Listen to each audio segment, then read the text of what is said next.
Vetëm anti-shqiptarët. Vetëm anti-shqiptarët nuk janë për zhvillimin e Shqipërisë. Por adhëtarët janë për mosshitjen e Shqipërisë. Pse ndodh kjo? Ndodhi me Durrësin, me portin e Durrës. Ndodhi një gjë tragjike. Durrësi është një ndër qytetet më të vjetra të Mesdheut. Jetonte Plauto, Catulo, Ciceroni jetonte, ka bërë vepra në Durrës, Ciceroni. E imagjinojmë kush ishte Ciceroni. Ka qenë Cezare Augusto, Julius Cezari. Julius Cezari ka luftuar me Pompeon të vetmën betejë, të vetmën betejë që ka humbur në gjithë historinë e tij të lavdishme, Julius Cezari ka humbur në Durrës. Pavarësisht se e fitoi luftën, pastaj se ndihmon albanët. Pra, si mund të dhurohet Durrësi, porti i Durrësit? Si mund t'ju dhurohet porti i Durrësit kompanive të huaja në këtë mënyrë? Shteti duhet mesin partner, të paktën shteti partner, të marrin terrenin, të marrin themelin, të marrin tokën, të hyjnë në bashkëpunësi. Si mund të dhurohen gjëra të tilla? Si mund të dhurohet Butrinti dhe arrim pastaj tek Zvernezi? Si mund të dhurohet Butrinti? I kanë marrë hektar të tërë parkut arkeologjik të Butrintit.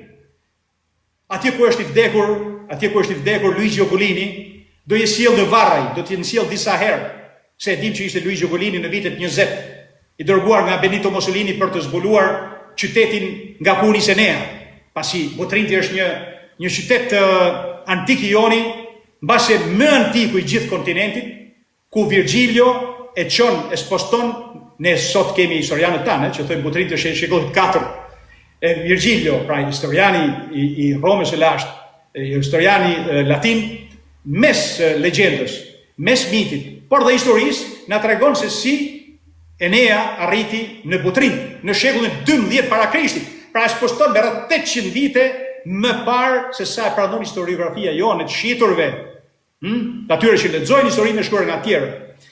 Dhe e kanë dhënë Butrintit një kompanie të huaj, që nuk e di kush janë ato, por që në atë opuskullën, në përshkrimin që marrin turistat, që ma kanë thënë turistat vetë, që kanë ardhur nga Butrinti, që kanë lexuar ato që unë shkruaj mi Butrintit, dhe më kanë thënë në Alban jemi të rishtuar sepse kemi parë që është i qytetërimit Helen dhe Romak, dhe më vonë dhe ati Venecian.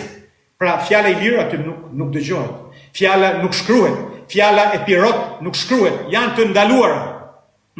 Pra, si mund t'i bëjnë pushtetarët tanë një dëm më të madh Shqipërisë? Që qytetin pra Eneas ku ishte Andromaka aty gjeti Helenin dhe Andromakën.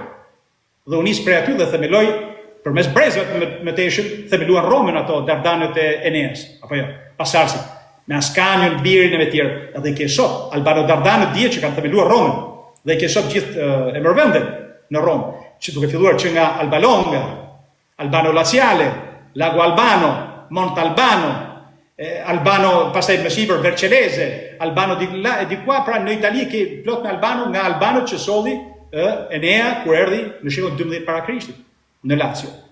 Pra, si mund t'i dhurohet një kompanie, jepet një kompanie të huaj që të shkruan, nuk ka kontroll ministria, nuk ka ministria mundësi që t'i thojë shikor zotëri.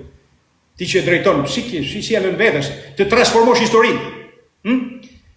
I kanë falur, i kanë dhënë, ja kanë shitur, në mënyrë nuk e di sa qindra hektar nga parku arkeologjik i Butrintit, i kanë falur privatit, ja kanë shitur, ja kanë dhënë, nuk e di se në mënyrë e justifikojnë, por ja kanë dhënë ama.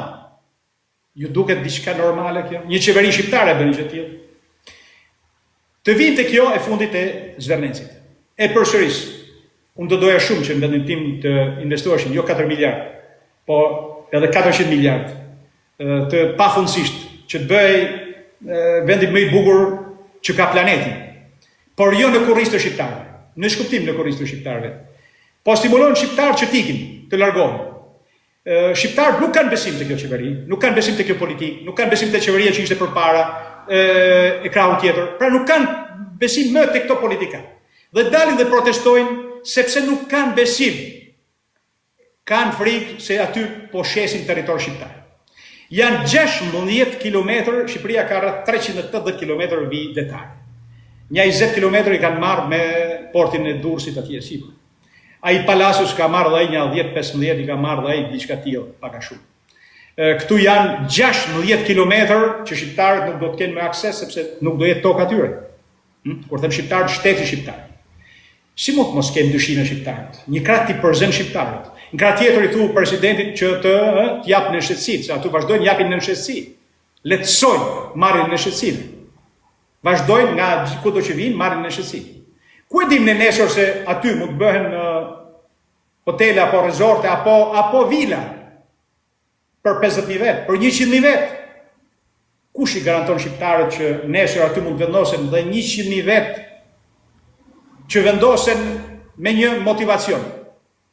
Që aty kanë një aeroport, kanë një port, kanë 16 kilometër lidetare, shpallin dhe qytetin e tyre, krahinën e tyre. Pasi bëhen qytetar shqiptar, legjislacioni jonë është shumë i thjeshtë për të marrë në shqetësim, dhe duke qenë qytetar shqiptar, ato pastaj mund të bëjnë çfarë. Dakor. E para. E dyta, premisat ishin që përpara, me atë fantazinë është atij shtetit Bektashi, me atë fantazinë për të falë territor një sekti fetar apo një drejtimi fetar, nuk do I falet as krau katolik, as ortodoks, as Bektashi, as musliman, as një fe. Nuk mund t'i falet territor I shqiptarëve. Nuk falet, nuk se